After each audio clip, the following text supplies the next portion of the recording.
Great. And so now we're going to come back to the panel here in Washington, and we're going to hear from Ambassador Bob Joseph, former Undersecretary of State for International Security and Arms Control and International Security. And Ambassador Joseph, we heard Senator Lieberman, particularly on the policy side, and also giving a big picture of where we're heading, where we should be heading, and what should be done. We'd like to hear from you. Okay, terrific. Well, first of all, let me say good morning, and Ali Reza, thank you. I appreciate the opportunity to join you today with such distinguished and accomplished colleagues and friends. We are, I think, meeting at a critically important time. And I'm, like others, not referring only to the nuclear negotiations in Vienna, which currently dominate the headlines. I am referring to the broader geostrategic interests at play, and specifically the future of the religious dictatorship in Tehran. Certainly, the Vienna talks can affect that future. The Biden administration continues to seek an agreement, in my view, at almost any cost, despite some recent tough talk and some recent limited, almost symbolic steps, such as the application of sanctions that we've seen in the last several weeks. But overall, the administration seems more than willing. In fact, I think it seems enthusiastic about paying a high price for a bad agreement. And the higher the price, the more resources the regime will have to devote to its nuclear weapons and missile programs, as well as to pursue its aggression in Syria, in Yemen, and elsewhere. And I think, most importantly, resources to oppress the Iranian people through brutal force and mass killings. Senator Lieberman has done a much better job than I could ever do in capturing the essence of what I believe is now a time for decision. The correct decision, both politically and morally, on which we will, I believe, be judged by history, is to support the people of Iran in their struggle for freedom and democracy. This is a deplorable regime that wants the United States, Europe, and others to focus not on its internal vulnerabilities, but on the JCPOA negotiations, as those negotiations provide both a sense of legitimacy and a convenient diversion from its desperate domestic situation. And if successful, the resultant windfall will serve as a lifeline for Iran's rulers. I'll return to this point, but first let me say that the report being released today provides a wealth of information on Iran's drone program, an increasingly significant tool of the regime.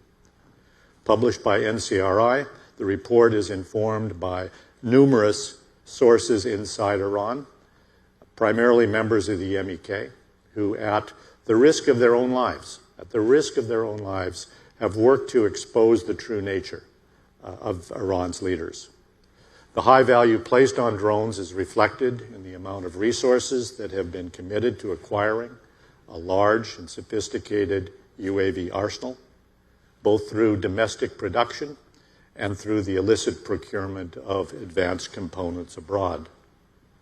Drones have substantial tactical value for the regime, but the principal strategic value is best understood in the broader geostrategic context that I just mentioned.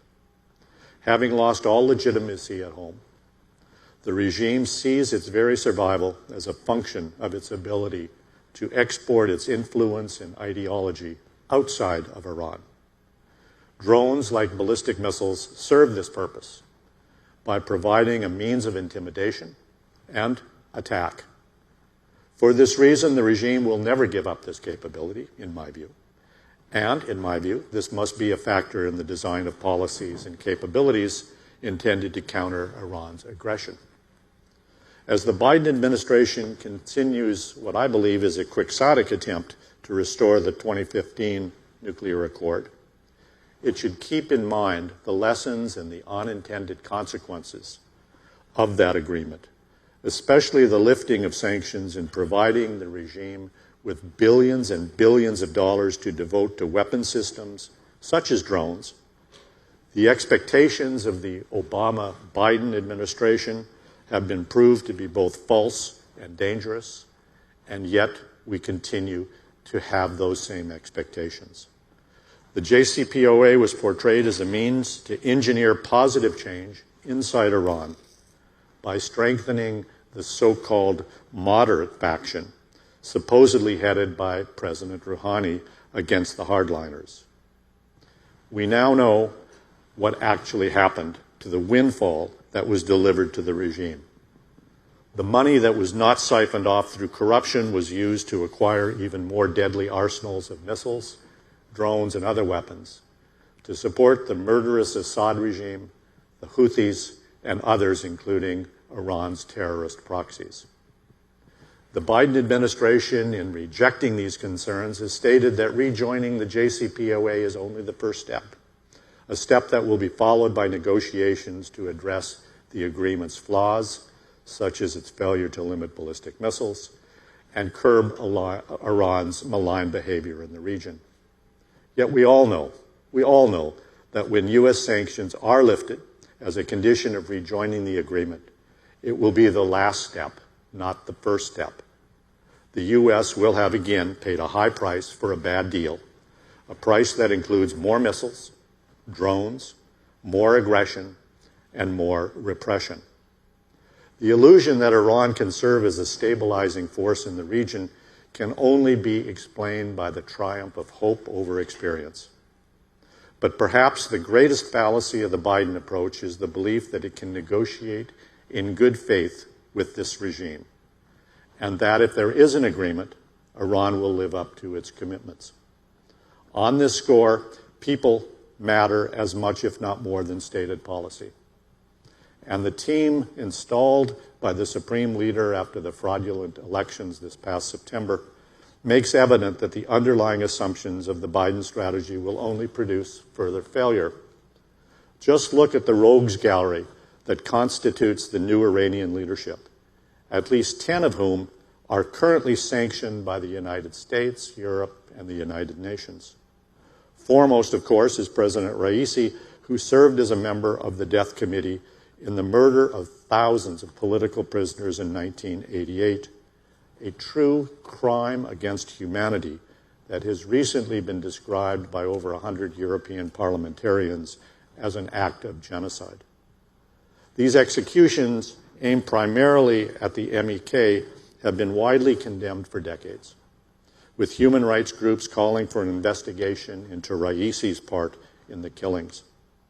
In 2019, the United States condemned Raisi's appointment as the head of Iran's judiciary and sanctioned him, citing his role in the mass executions and his participation in the brutal repression of protesters following the 2009 sham election.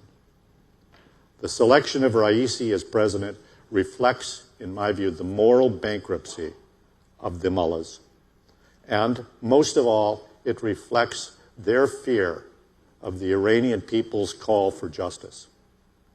Today, the mullahs' desperation is palpable. We can see it in the calls across Iran for an end to the corrupt regime.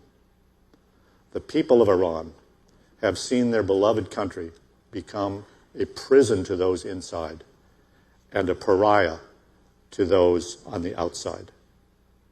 President Biden stated at the recent Democracy Summit just last week that the world is at an inflection point in the competition between democracy and autocracy. And on this point, he's correct. But he should practice what he preaches. The choice is clear. We can pursue misguided and failed policies that provide resources to the oppressors, or we can support the Iranian people in their struggle to overthrow their oppressors through regime change from within. It's a false choice, but one that we hear frequently, that we must choose between diplomacy and war, between negotiation and war. But appeasement of evil regimes through diplomacy is the wrong choice, as we know from history, and it often leads to war. The right choice is not war or military invasion. The right choice is to support the resistance to this regime, the resistance that upholds the values of democracy and human rights. Mrs. Rajavi's plan of action, the well-known 10-point plan, provides exactly that vision. And the organized opposition within Iran provides the means to achieve the goal of a free Iran. Thank you. Thank you so much.